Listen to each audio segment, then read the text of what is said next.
सनातन धर्म में एकादशी व्रत का विशेष महत्व है। प्रत्येक माह में आने वाली एकादशी भगवान विष्णु को समर्पित होती है। इन्हीं में से एक है रोहिणी एकादशी, मास के शुक्ल पक्ष में आती है। यह एकादशी अत्यंत पुण्यदायिनी मानी जाती है। शास्त्रों के अनुसार इस दिन श्रद्धा एवं विधिपूर्वक व्रत करने से व्यक्ति के समस्त पाप नष्ट हो जाते हैं तथा उसे भगवान विष्णु की विशेष कृपा प्राप्त होती है। रोहिणी नक्षत्र के संयोग के कारण इस एकादशी का महत्व और भी बढ़ जाता है। रोहिणी एकादशी का समय एवं नामकरण।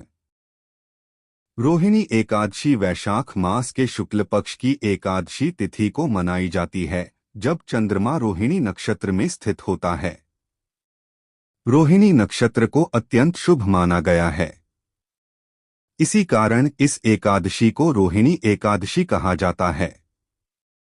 यह दिन भगवान विष्णु एवं माता लक्ष्मी को अत्यंत प्रिय है। रोहिणी एकादशी का धार्मिक महत्व।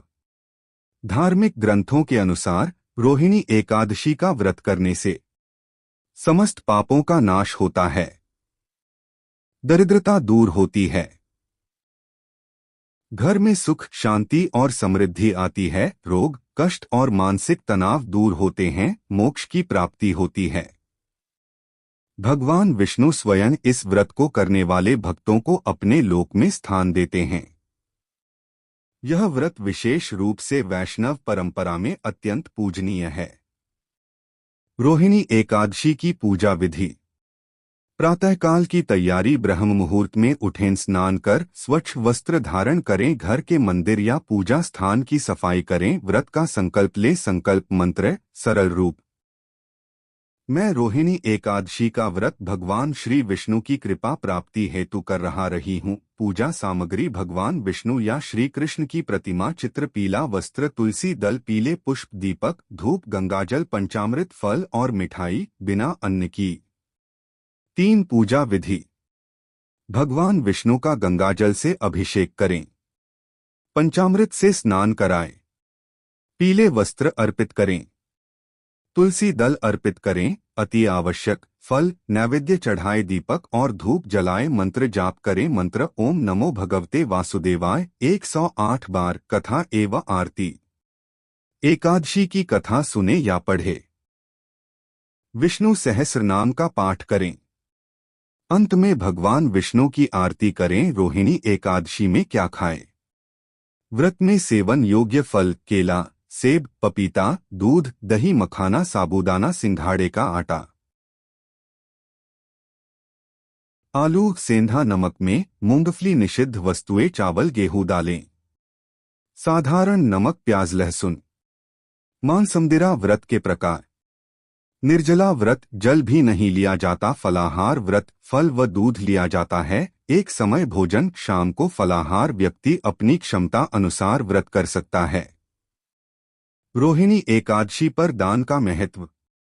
दान के बिना व्रत अधूरा माना जाता है। द्वादशी के दिन दान करना श्रेष्ठ होता है। दान योग्य वस्तुएं अन्न, चावल, गेहूं, पीले वस्त्र, तुलसी का पौधा, घी, दूध, फल। ब्राह्मण या गरीब को भोजन दान से पुण्य कई गुना बढ़ जाता है। रोहिणी एकादशी की पौराणिक कथा। प्राचीन काल में एक प्रतापी राजा था। वह न्यायप्रिय और दयालु था, परंतु अज्ञानवश उससे कुछ पाप हो गए। उन पापों के कारण उसे अनेक कष्टों का सामना करना पड़ा। चिंतित होकर वह ऋषियों के पास गया और मुक्ति का उपाय पूछा। ऋषियों ने कहा, हे राजन, शुक्ल पक्ष की रोहिणी एकादशी का व्रत करो, इससे तुम्हारे समस्त पाप नष्ट हो जाएंगे। राजा ने श्रद्धापूर्वक व्रत रखा, भगवान विष्णु की पूजा की, तुलसी अर्पित की, कथा सुनी और द्वादशी को दान किया। भगवान विष्णु उसकी भक्ति से अत्यंत प्रसन्न हुए और उसे सभी पापों से मुक्त कर दिया। अंततः राजा को वैकुंठ लोक की प्राप्ति हुई। रोहिणी एकादशी का आध्यात्मिक संदेश। यह एकादशी हमें सिखाती है कि भक्ति से बड़ा कोई साधन नहीं, सच्चे मन से किया गया व्रत जीवन बदल सकता है। अहंकार छोड़कर ईश्वर की शरण में जाना चाहिए। रोहिणी एकादशी का सामाजिक महत्व। इस व्रत के माध्यम से दान पुण्य की भावना बढ़ती है, समाज में सेवा और करुणा का संदेश फैलता है, आत्मसंयम और अनुशासन विकसित होता है। उपसंहार: रोहिणी एकादशी केवल एक व्रत नहीं, बल्कि आत्मशुद्धि और ईश्वर से जुड़ने का माध्यम है। इस दिन श्रद्धा, नियम और भक्ति के साथ भगवान विष्णु की पूजा करने से जीवन के सभी कष्ट दूर हो जाते हैं।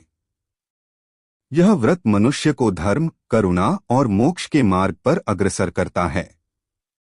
अतः प्रत्येक श्रद्धालु को रोहिणी एकादशी का व्रत अवश्य करना चाहिए।